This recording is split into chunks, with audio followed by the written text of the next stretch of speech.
शं वरुणः शं नो भवत्वर्यमा शं न इन्द्रो बृहस्पतिः शं नो विष्णुरुक्रमा यो ब्रह्माणं विदधाति पूर्वं यो वै वेदांश्च प्रहिणोति तस्मै तं हदेवमात्मबुद्धिप्रकाशं मुमुक्षुर्वै शरणमहं प्रपद्ये.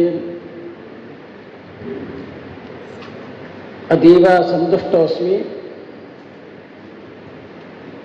सनातनधर्म संरक्षणाय बद्धपरिकराः केचन अत्र सम्मिलिताः इति अत्यधिकं सन्तुष्टोऽस्मि.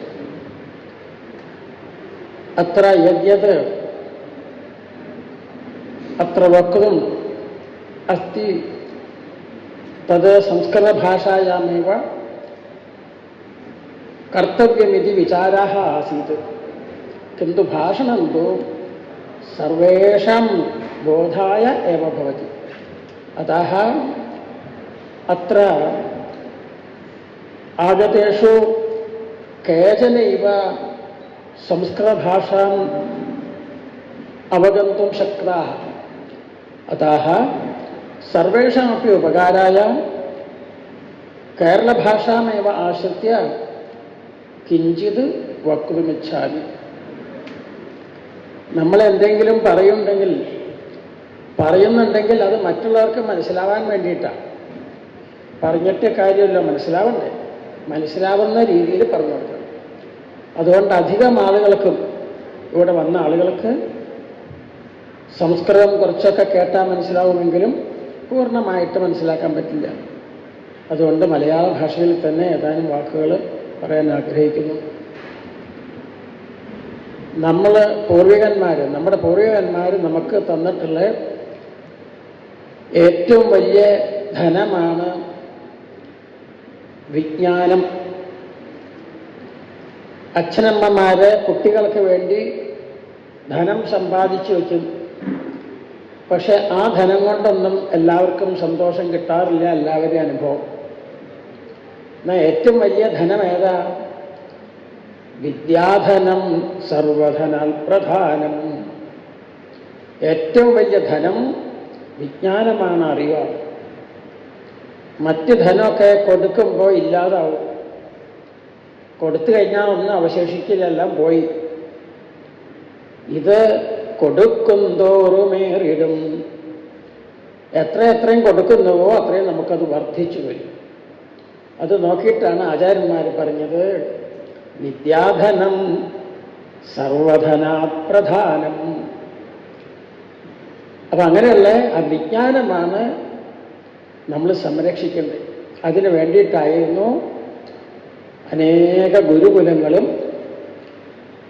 അതിനെയൊക്കെ നിയന്ത്രിച്ചുകൊണ്ടുള്ള സർവകലാശാലകൾ ഭാരതത്തിൽ പലതും ഉണ്ടായിരുന്നു. ഉത്തരഭാഗത്താണെങ്കിൽ എല്ലാവർക്കും അറിയാം, വലുതായ 2 കലാശാലകൾ, നളന്ദ, തക്ഷശില എന്നൊക്കെ പറയും. ഈ ഭാരതം വിഷ്ണു പുരാണത്തിൻ്റെ രീതിയിൽ നോക്കുകയാണെങ്കിൽ ഇപ്പോഴുള്ള ഇതിനേക്കാൾ കൂടുതൽ വിസ്താരമുള്ളതായിരുന്നു. വളരെയധികം വിസ്തൃതി ഉണ്ടായിരുന്നു ഭാരതത്തിന്. അതുകൊണ്ടാണ് ഉത്തര ഭാരതത്തിൽ നിന്ന് തക്ഷശിലയും കൂടി ഞാൻ ചേർത്ത് പറഞ്ഞത്, അറിയാണ്ടല്ല. അതിൽ നളന്ദയെ ഒരു തരത്തിൽ ഇപ്പം നമ്മൾ ഉദ്ധരിച്ചു വരുന്നു. കുറച്ചൊക്കെ അതിനൊരു പേരൊക്കെ ഉണ്ടാക്കി. ദക്ഷിണ ഭാരതത്തിലുണ്ടായിരുന്ന വലിയൊരു സർവകലാശാലയാണ് കാന്തളൂർ ശാല എന്ന് പറയാം. അതുണ്ടായിരുന്ന സ്ഥലങ്ങളും അവിടെ പഠനങ്ങളൊക്കെ നടന്ന സ്ഥലങ്ങളൊക്കെ ഇന്നും അവശേഷിക്കുന്നു. പോയി നോക്കിയാൽ കാണാം.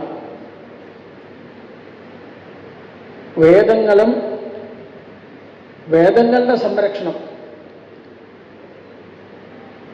വേദോഖിലോ ധർമ്മമൂലം എന്നാണ് സ്മൃതികാരൻ പറയുന്നത്. വേദത്തിലെ എല്ലാം ഉണ്ട്. വേദം സംരക്ഷിച്ചാൽ എല്ലാമായി. വേദം എന്ന് പറഞ്ഞുകൊണ്ട് എന്താ ഉദ്ദേശിച്ചേക്കണേ?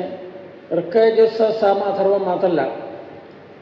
എന്തൊക്കെ നമുക്ക് പറഞ്ഞു തരുന്നുവോ വേദയതി ഇതി വേദ, നമ്മുടെ കർത്തവ്യങ്ങളെക്കുറിച്ച് എങ്ങനെ ഒരു മനുഷ്യൻ ജീവിക്കണം എന്ന് വ്യക്തമായിട്ട് പറഞ്ഞു തരുന്ന വേദാർത്ഥ പ്രതിപാദകങ്ങളായിട്ടുള്ള അനേകം ഗ്രന്ഥങ്ങളുണ്ട്.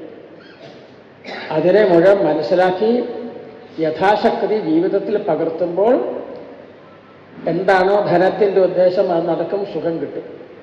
ആ ധനം കൊണ്ട് മാത്രമേ സുഖം കിട്ടുള്ളൂ. 64 കലകളെക്കുറിച്ചും അത് പഠിപ്പിക്കലും അതിൻ്റെ വിസ്തൃതമായിട്ടുള്ള ശരിയായിട്ടുള്ള ഗാഠമായിട്ടുള്ള പഠനം ഒക്കെ ഈ കാന്തളൂർ ശാലയിൽ നടന്നിരുന്നു.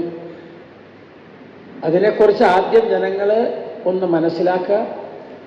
അപ്പോഴാണ് അതിനെ വീണ്ടും ഉദ്ധരിക്കേണ്ട കാര്യം നമുക്ക് മനസ്സിലാവുക.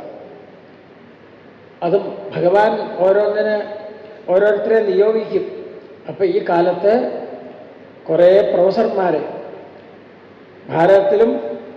ഭാരതത്തിൻ്റെ പുറത്തുള്ള മറ്റു രാജ്യങ്ങളിലുള്ള എത്രയോ ആൾക്കാരെ ഇതിനെ നിയോഗിച്ചിരിക്കുക. അവരെല്ലാം ഇതിൽ താല്പര്യത്തോടുകൂടി മുന്നിട്ട് വന്നിരിക്കുക.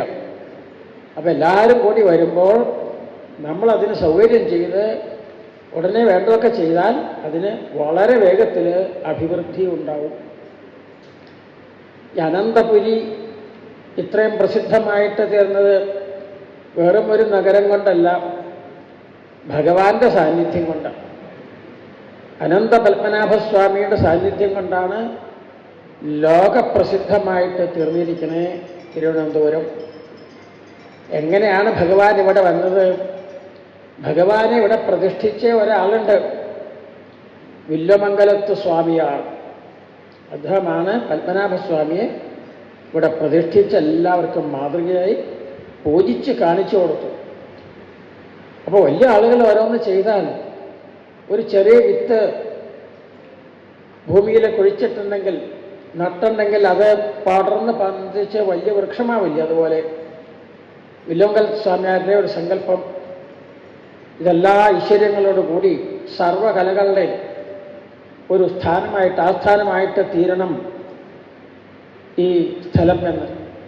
അതുകൊണ്ട് അദ്ദേഹം പ്രതിഷ്ഠിച്ചു, വേണ്ട കാര്യങ്ങളെല്ലാം ചെയ്തു.